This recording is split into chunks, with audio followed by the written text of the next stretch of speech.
Hey ya, hey ya, hey ya, hey ya, hey yo, hi yo, Yahweh, Yahweh, ya, hey ya, Yahweh, Yahweh, ya, hey ya, hi yo, hey ya, hey ya.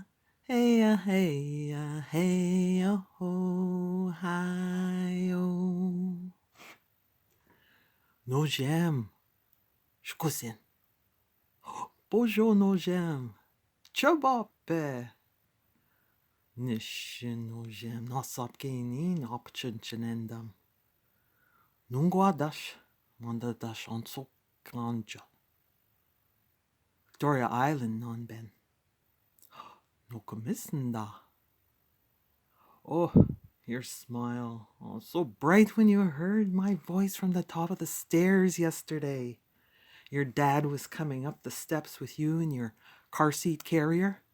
Fisher Price, so certified safe. My heart went to here. Oh, yeah, you can't see that on this medium.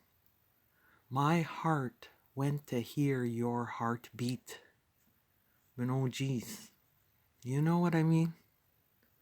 To know Victoria Island, we have to go way back to the beginning. It's our story as Three Fires people, the Seven Fires prophecy. I first heard them when I was young, from a Kitchenishnabeck from Segamook. He called them kettles, which is interesting, since the Chaudiere Falls are right next to Victoria Island. This water you see is Kchizibe, the Great River. Right across over there is Victoria Island. What makes it great starts with the first fire. A time of blackness, then a deafening, shattering beat. What came forward was a mixed up earth, wind, fire, and water to make Shkakamekwe, Mother Earth. She always has the moon circling, reaching, and the sun her center. Nojem, you are the sun, and I am the moon. We were once lowered from the night sky, Bugwanagijik. The second fire was magic, the time of the supernaturals. Nodak, Nadok. This is when Nimki Beneshe arrived, the Thunderbird. Last night you heard Nimkika. I put tobacco down, asked them to go easy on us. And many other legendary beings, Nanabush, some say Wiske Druk, Chibiabos, the spirit rabbit, the musician, Pakwis, the dancer, Majikwis, firstborn, just like you, Nojem, my warrior, Keen Otwa, and Benabekwe, the mermaids. You could see them resting on the rocks over there. Asanobka.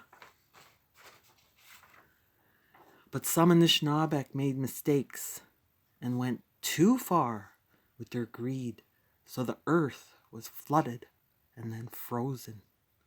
Only the great ones were spared, and more on all that later, like the story how Ojik helped to bring spring back.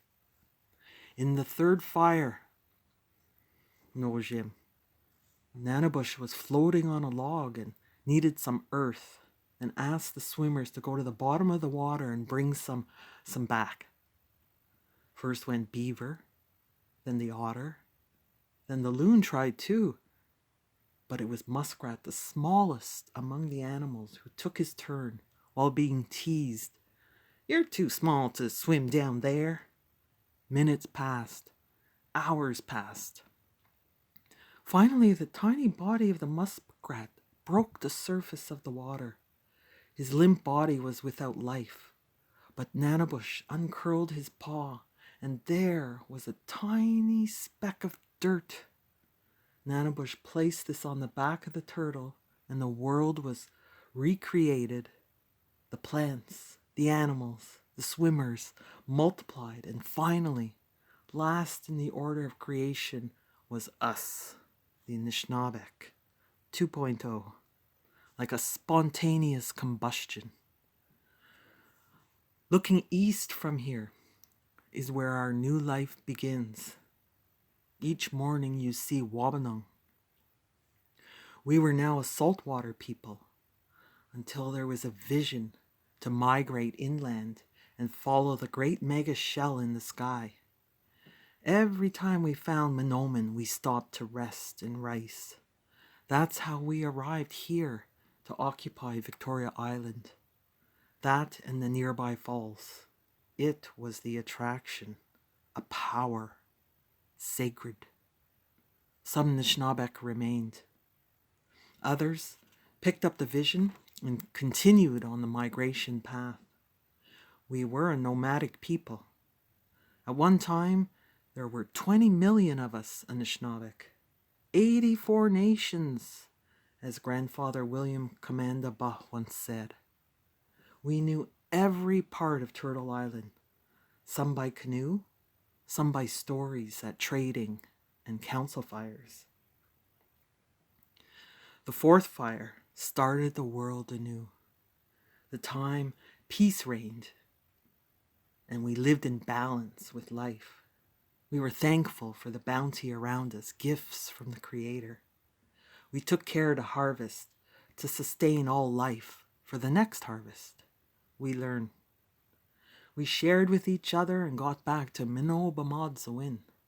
The gift of the drum helped us with this, and the pipe. We planted tobacco right here on Victoria Island to give to Mishibishu, the underwater ruler. Then you'll have safe travels in your canoe. We ate cherries right from the tree. Your great-great-grandfather went fishing with an elder one time when he was a boy, like you, Nojem. As is usual with fishing, there was nothing happening, but the elder was watching on both sides. He picked up a pole and poked it down on the side of the canoe. He got an eel on the end of the pole, and when he hit it, the eel wrapped itself around the pole. The elder pulled the pole up and put it in the boat. Pa was very alarmed with the eel in the canoe with him. The old man said that in the old days, Indians ate eels, and this was the way that they caught them. The word Pemese is related to Bemishkawin, navigating through the water, just like your canoe moves in the water. Eels have no fins, so they vibrate their bodies to move. Yes, like that, Nojem. In the summer months, when we lived here right after sugar camp, there'd be a young woman ceremony. All the grandmas and the aunties and two spirit helpers would trek over for the evening to what they call Squaw Bay on the map today. It's over there on the other side of the falls. The rite of passage into womanhood at the end of her berry fast. We'd make an altar and conduct a full moon ceremony and sing. Miigwech no kames, miigwech no kames. Wea heya heya, yo hey yo hey yo hey heya. The women chose that bay because the shoreline looked up to the magnificent sight of the full moon. We separate ourselves from the men during this time. Maybe someday you'll lobby the government to rename the bay to Claudette Commanda Cove or Verna McGregor Weequayock or something like that. Honor your sisters and grandmas from around here. Nojem, you've grown so much. The next two fires are hard to share, so I will be brief. The fifth prophecy, the fifth fire, said there would be an arrival of the white race of people who would come. This arrival turned our people upside down, Nojem. The Bible replaced our ways and they brought liquid spirits that altered ours. Our world turned backwards. Women were disrespected and ignored for their gifts of creation. It was a very hard time. In the time of the sixth fire, it only got worse. Now the entire island was without children because they were taken to boarding schools far away. There they endured many hardships, returning without love and any sense of family ties. This broke our people. Some children never returned and are buried in the school cemeteries. Victoria Island was empty for a long time as we were forced off it by the settlers. Our tears flowed into Kchizibi and the river carried them away. Finally, Nojem, this wave started to end. If you come here at 5 a.m, there could be a thick mist over the entire area. And when the sun starts to rise, it's the most beautiful picture you'll ever see. Oh, it's breathtaking. We started to live in the time of the seventh fire, where all of us would want to know our culture and would seek elders for their knowledge. Some elders, consumed with mistrust, would only shake their head. So a great healing had to occur, little by little, to get trust back. Our language would come out in the open. Laughter, too.